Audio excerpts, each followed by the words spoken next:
Hello, silver fans. This is T, and you're in the place to be for silver education, acquisition, and entertainment. Hey, thanks for watching, everybody.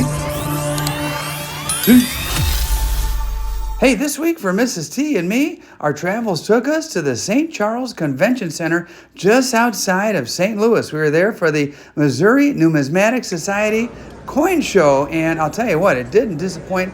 Awesome show. If you enjoy coin show videos, be sure to subscribe. I make a bunch of them. And if you enjoyed the effort and the content, be sure to like. And if you want to see more, hit that bell notification.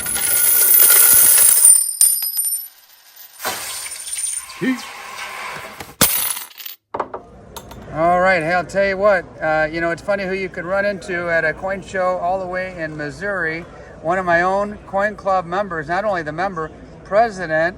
How you doing, Paul? Pretty good. What's going on? Oh, not too much. We're just making our way around the room, and happy to see a familiar face here. Yeah. And I see you have an absolute ton of currency here. Yes. Including some fractional notes in the frame behind you. That set, I didn't realize those sets were so expensive. That frame piece, you're asking $3,700 for that? Yes. And what a beautiful, beautiful piece. Another coin dealer I know has one, but it has far more water damage on it. Most all of them were water damaged. They were in the basement of a federal building that flooded before they got them distributed. Yeah. And a lot of them have water damage. There's also, this is a gray shield. You can see the notes are gray in the background. Mm-hmm. There's a green and a pink shield. Oh, I didn't know that. And those are worth quite a bit more. The gray is the most common one.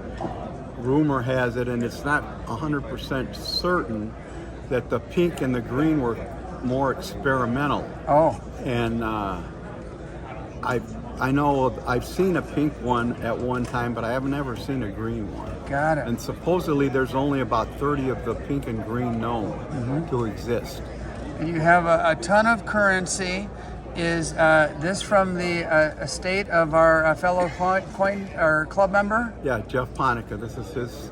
Yeah. Basically, the currency is all his. Rest in peace, Jeff. Yes. Good guy. Good guy. I know you guys are good friends. Yeah, we did a lot of shows together, and I'm basically selling this off for his family. Yeah, They don't have an interest in collecting it or keeping it, so we're selling it off. So. Well, thank God they have you, because who knows what would happen if they would just put it all in boxes and take it to, a coin shop or try to get rid of it some other way. Right. They would have never got the kind of money we're getting for it right now. Yeah. So. Speaking of that, how is the show going? The show's going really quite well. It's grinding down today. A lot of dealers tend to leave because they got shops back in there and want to be back in their shops on Saturday, because it's usually a pretty good day in their own stores. So a lot of them left yesterday, and a few are leaving this morning. Yeah. But we're hanging around for a while yet. So. I appreciate you hanging around, because that is a little source of irritation for me.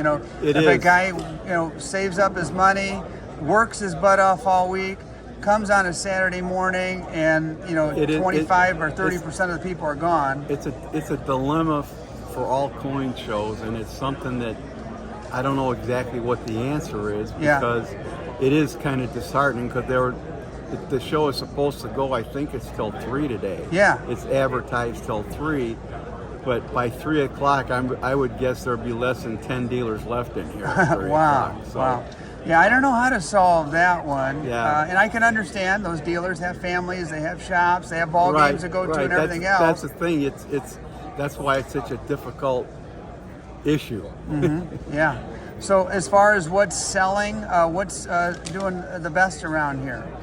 Well, I've sold quite a few coins and paper money. It's quite interesting in the paper business, because we sell Confederate, we sell fractional currency, we sell World War II emergency, and there's different people in there. It's just like coins. They're interested in one area of currency, like they might want to collect Lincoln pennies or Morgan dollars or Mercury dimes or whatever.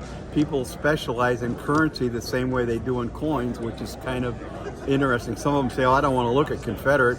Another guy comes up, "Oh, I want to look at is your Confederate." So it's kind of a unique field with the currency. Yeah. I think even a little more so than coins. You've been in the business for quite a while. You had your own shop for a while there, didn't you? Yep. I had a store from 81 to 96 in a mall, 2 different malls. But which malls?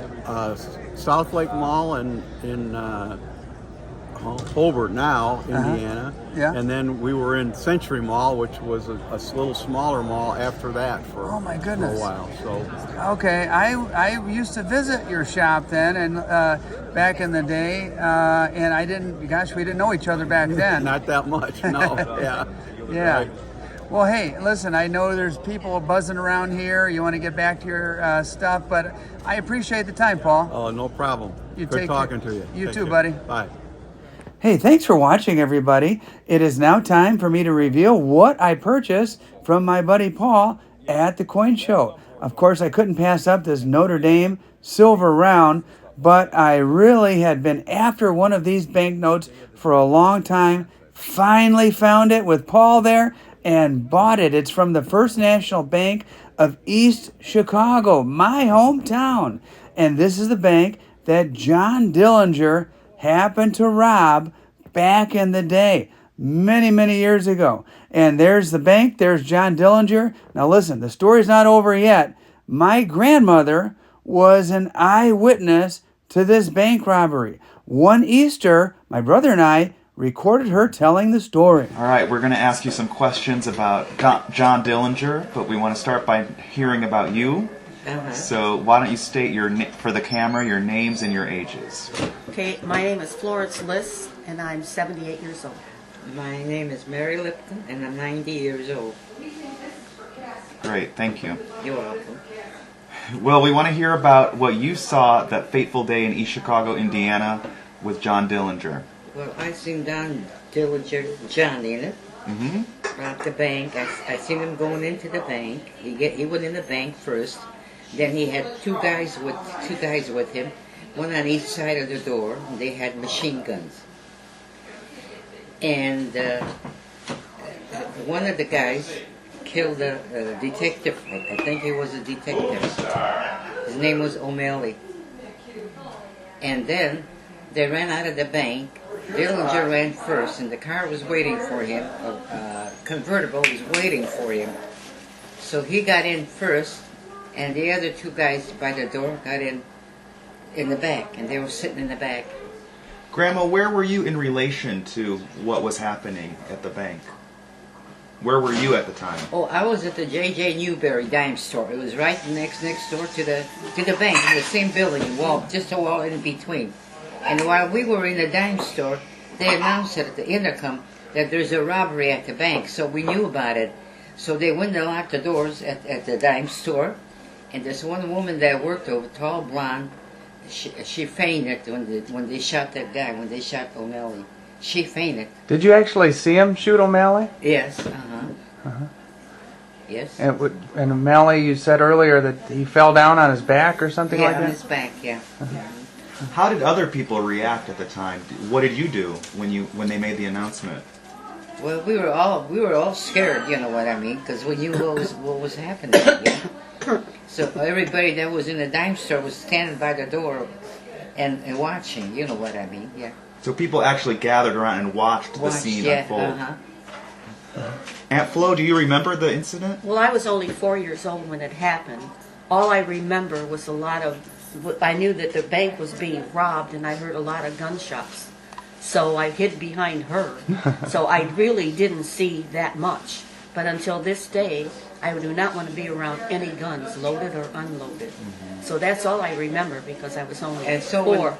Oh, okay, continue. That's it. So when Dillinger ran out of the bank, he had 2 sacks of money, 2 bags or 2 sacks, whatever you want to call it, one in each hand.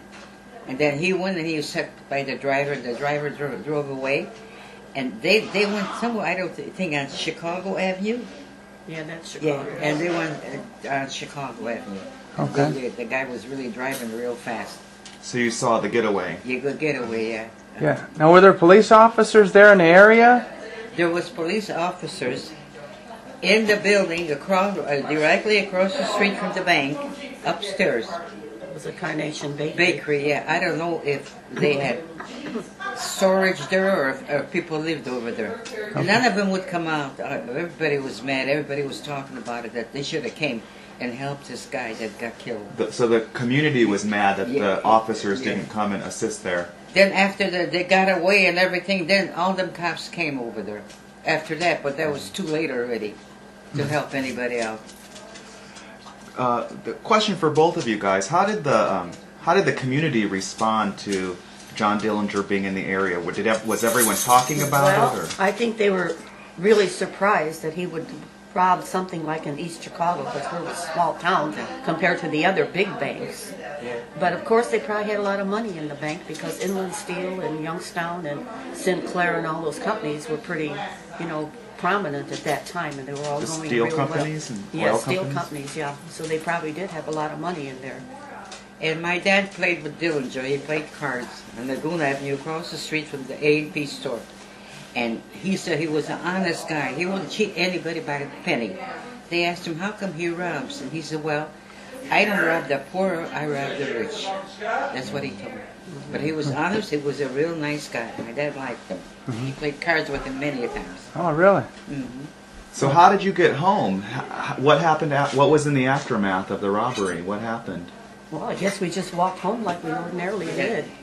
But it took us a while to get out of the dime store. They didn't let us out right away until after all the stuff was over. Yeah. Because they didn't probably know whether there were any more armed people there or not. Were you all excited? Did you run home Yeah, and tell everyone, the whole we family? were nervous. I never was seen scared. that. I was scared. I was I still was hanging scared on to too. her like crazy. Yeah. I was scared too, but And didn't the police officers come and interview you or ask anybody questions or anything like that?